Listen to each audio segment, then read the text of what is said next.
Hey, residents of MeepleTown, it's 1828. It's John Quincy Adams versus Andrew Jackson for President of the United States. And one of the interesting things is this is our nation's first smear campaign. So they're going to be duking it out in the newspapers, and that's what we get to do as we play this two-player game by Stefan Feld. It's very simple mechanically. So what we're going to be doing on our turns is we're just going to be taking one of these tiles and placing it on our sides of the board. A little bit tongue-tied there. And I'm going to just dive in and show you how it's played, and I'll kind of give you the rules and stuff as we go in this game. All right, so for my first move, I am going to take I'm going to take this yellow delegate. The reason I'm taking this is because there's no other yellow delegates on the table. When you take one of these that have a color that corresponds to a region, you're going to simply slide it into that region, and that's going to count as a delegate for South Central. Now, my opponent is going to look around here, and she is going to select I think she's going to just take a South Atlantic, seeing that there's only one other one, hoping that I do not take that. Of course, I am going to go ahead and take that one here and put this delegate under the South Atlantic. And so now, let's see here. I think that she's going to now just go for this North Central and grab this real quick. Then I'm going to go once back here and grab this. I can. Actually, she put me in a tough position. And this is part of the rules. If I were to take this and put it here, and she were to take this next one, she would get the Elector on her side, which is going to help her score points. Additionally, she's going to get to take yet another turn. So that was actually quite smart of her to take this red one right here, because now it makes me not want to take that. But then if she gets that, it's going to score her points. There's a red over here, though. Okay, I did not see that. So I think I'm going to take... it's going to do the same thing, but if I take this, she may not want to take the press. And I'll explain that here in just a second. So I'm going to take this, and let me go ahead actually and explain it. If you get the elector or the press on your side, the rest are electors. If the press comes onto your side by taking the last tile, you get another turn like any other time, but at the end of the round, all your smear campaigns that you have, which are the black tiles, if for however many you have, and they accumulate over the course of the game. So there's 4 rounds of this game, so you could end up with 5 or 6 of these things. At the end of the round, you have to give that many of your votes to the other player, which is hugely negative. So let me see here. So I took that thinking that she hopefully will not take the press at the moment. And she chooses... Let's see, she chooses not to. She chooses to go ahead and take this red in order to have more delegates on her side than mine. And I'll show you all scoring here at the end of the round. I'm going to then choose to take New England, and I will then get the Elector on my side. And then I am going to choose... Let's do this. I'm going to go ahead and take this. Now, the financing token is going, any of the brown tokens are going to go on this side. Now, whoever has the most brown tokens at the end of their turn, at the end of the round, they're going to get 3 victory points, or 3 votes, not victory points. They're going to get 3 votes. Let's get into the theme, John.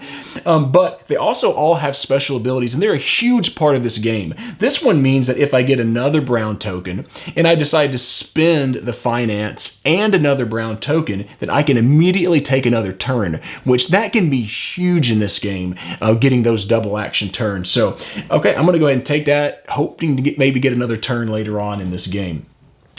She sees that I do that, and then she decides to go ahead and take this. She takes the green one because she knows that now I have the choice of taking one of these, but it's going to leave her the option to have a double turn. So she likes that position that she's putting me in here.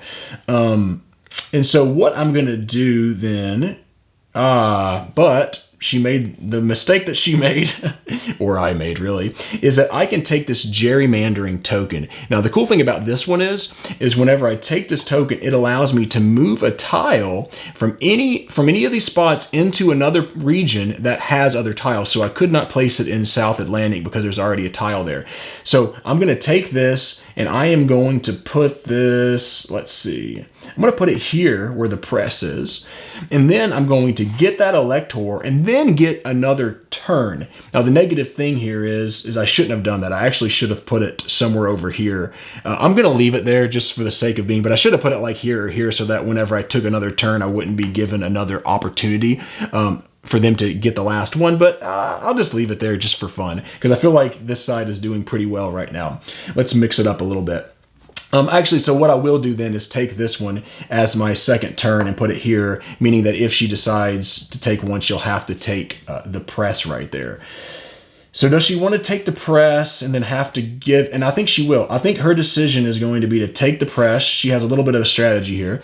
This now becomes a wild for the moment on any of these regions. So she sees that we're tied here in the North Atlantic. This would give her the lead, and so she decides to go ahead and take that tile to give the lead, knowing that she did get the press this turn. All right, so what do I want to do? Actually, excuse me, she gets to go again now. So what does she want to do for her second turn? What she doesn't want to do, she doesn't want me to take this because she wants to use this next round, but it wouldn't be any good for me because what this does is it allows you to actually take one of your smear campaigns and give it to your opponent. So she's thinking about making me take that, but she decides to go ahead and take this one here at the Mid-Atlantic. That way she can take the commanding lead in the Mid-Atlantic, and then if I decide to take this one to get a double turn, I'm going to have to take a smear campaign. So let me think here. I think I'm going to, I believe I will take the smear campaign here. I'm going to put it, it doesn't matter where I put it, I think, based on what I'm thinking about doing next. Maybe I won't do that, actually. So I could tie her here. I could tie her here. I could take a commanding lead here. I could get the opportunity. I think I'm going to tie here in the South Atlantic because I also have an elector, which is actually going to give me some points, some votes as well. So that means that I am going to New England, and I took the last tile. So now I'm going to pick another one. And what do I want to take? I think that I am going to take, I'm going to take the last brown tile here. And then what I'm going to do is I'm going to spend my financing and gerrymandering, like I mentioned earlier, and I'm going to take another turn. Now those are gone. So to take another turn, I'm going to grab this New England. I'm going to slide this elector here. I'm going to, I think I'm going to do this. I think I'm going to take the news because the news has me take one of my smear campaigns and give it to her. Now, it may not be the most optimal move actually at this moment, but I just kind of want to show you what this does. Because I am in the lead here. I was tied with her, and this is also taking a vote away because I'm going to get one vote per elector here, but it's also going to require her to give me a vote back. So it actually will probably end up being a wash. So I'm going to give her this, which then gives me this tile and allows her then to put this anywhere she wants. And she so chooses to put it here. Oh my God, all the electors. I didn't even realize that. To stop me from winning this one. Yep, but that was my turn, so now it's her turn again, and on her last turn, she's going to take the commanding lead here in the Mid-Atlantic region. So it usually doesn't look like this. I wasn't trying to have this side take the overwhelming lead, but it just turned out that way. So let's see how the votes are tallied up at the end of the round. First thing we're going to look at is this campaign area here, and because this player, or my player right here, had the most, you're going to score 3 votes, so I get 3 votes for that. Now, right here, the first thing we look at in each region is who has the most delegates. Since it's a tie, it's a wash and nobody gets any votes. However, for every elector you have on your side, you get a vote for every delegate. So I'm actually going to get 1 vote because I have 1 delegate over on this side. All right, let's move to the North Central region. In the North Central region, she won because she had 2 delegates and I only have 1. So that gives her 1 vote. But I had an elector here, so I also get a vote, even though she won this race in the North Central. The next region here, South Atlantic, she yet again wins and gets her vote. But yet again, I have an elector, so I'm going to get a vote there. She tromped me in the Mid-Atlantic, so she's going to get 2. So if there is no one, if your opponent has no delegates, you get 2 points instead of 1. It's 2 votes instead of 1 vote in that region. So she will start off here now with 2 votes in the Mid-Atlantic area. And then because you get 1 vote for every elector, she's going to get 1, 2, 3 more votes. So she really did a great job in the Mid-Atlantic area. Now I'm going to do the exact same thing in New England because she didn't have any New England and I have 3. So that's actually going to be a total of 5 votes. 2 because there's none here and I won that one, and 3 because I have 3 delegates there. So I'll get 5 votes. Now here's the part that's going to really be bad for her, is that she has to now take her smear campaigns and put them in the press area. If she did not have the elector and I had it, it wouldn't affect her at all. But because she had, not the elector, the press, because she has the press here, it's going to cause her to have to give 2 votes because she has 2 smear campaigns to me. So I get that, get those votes and take a commanding lead there in the first round. Now, all of these other tiles are going to go back to the bag and we're going to have brand new tiles that come out on the board. However, the smear campaigns, as I mentioned earlier, are going to stay on the board for the entire game. So she's going to have to watch this and try not to get too many of those. So that's 1 round of Revolution. Now, you're going to play 4 rounds over the course of the game, and then the game's going to be over, and there are going to be 4 rounds just like what we played right there. So the first thing I'm going to talk about is art and components. And there's not a ton of art on the board, but I actually do kind of like this washed out. It reminds me of, you know, 1828 or something. I do quite enjoy that. So I think the art is pretty solid. The components are actually pretty good. They're actually fairly nice and thick right here. The electors are fine. So nothing to blow anyone's mind, but very solid, very good all around. Now, as far as gameplay is concerned, let's talk about that. I think this is a surprisingly fun game. I wasn't sure about this for my personal taste. You may like games like chess, Santorini, where you're just going back and forth. One player makes a move, another player makes a move, another player makes a move, and you're trying to put your opponent in positions that's difficult for them. Generally, those aren't my favorite types of games, though I do enjoy them. And so I was worried that I wouldn't like this one a little bit, even though I love Stefan Feld. But I'll say this, it's really solid. I quite enjoy the back and forth nature is a little bit mitigated is the right word, by these brown tiles and by the fact that you can get multiple turns. You can use these to get multiple turns. They also can do different things in the game. I'm like making you move tiles like I did with gerrymandering. And there's actually, I can't remember, maybe like 8 different campaign tiles or something. So you only got to see, I think, 2 or 3 of them maybe, but there's more that are going to come out over the course of the game. Really, really enjoyed that.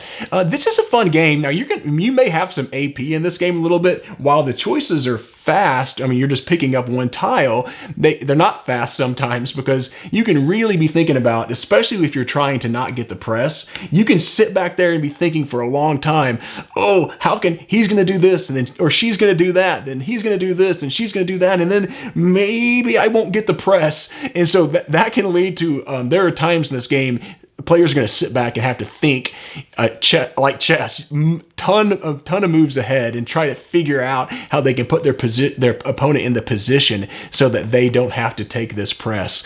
So I actually am okay with that. I like how some of the decisions are pretty quick, and then while other ones it's going to take a little bit of time. So really, it's a fun game. So let's go ahead and I'll give my final thoughts and my rating for this game. Like I said, I like how the moves can be quick, but then there's also some of those thinky decisions that are taking place. I like how, you know, how it's kind of that back and forth action, but I think it does it really well. Like it's up there for me in those types of games when I generally don't like those. So I enjoy those. I enjoy, you know, I wouldn't say it's overly thematic, but I do kind of get into the like, oh yes, I got 5 votes and you've got 4 votes, so I'm winning the election. I kind of like that as well. And I like the decisions that Stefan Feld kind of puts you in during the course of this game. So overall, this is a really solid game. It's a 2-player only game, which for a 2-player only game, again, it's pretty cool. So I like it. I'm going to give this a 7 out of 10, a very solid 7 out of 10. I think it's It's a great game. It's not at the top of my list of games, but I don't see myself turning down a whole lot of games of Revolution. It's fun. It's a really cool little game. It doesn't cost all that much for what's in the box. If you're into Felds, I highly recommend this game. If you're not so much into Felds, I don't know if this is one for you or not, but if you like a Santorini and Onitama or something like that, then you might really like this game because it puts yourself into some of those positions again where you're trying to get your opponent into the position where they're going to have to take something that they don't really want to take. So that's really, really fun. So a 7 out of 10, an extremely solid game. If you like Felds, especially, this may be one for you. With that being said, if you like our channel and you are enjoying what we're doing, join our community by subscribing to it. We're also on Twitter, we're on Instagram, we're on Facebook. All of those are at MeepleTown Games. We're Board Game Geek Guild 3407. So I'm just going to say thanks for coming down to MeepleTown. Thanks for joining us, and be sure to follow us on Twitter at MeepleTown Games and connect with us on the MeepleTown Guild number 3407 at BoardGameGeek.com. And also subscribe to our podcast and YouTube channel. And until next time, thanks for coming down to MeepleTown.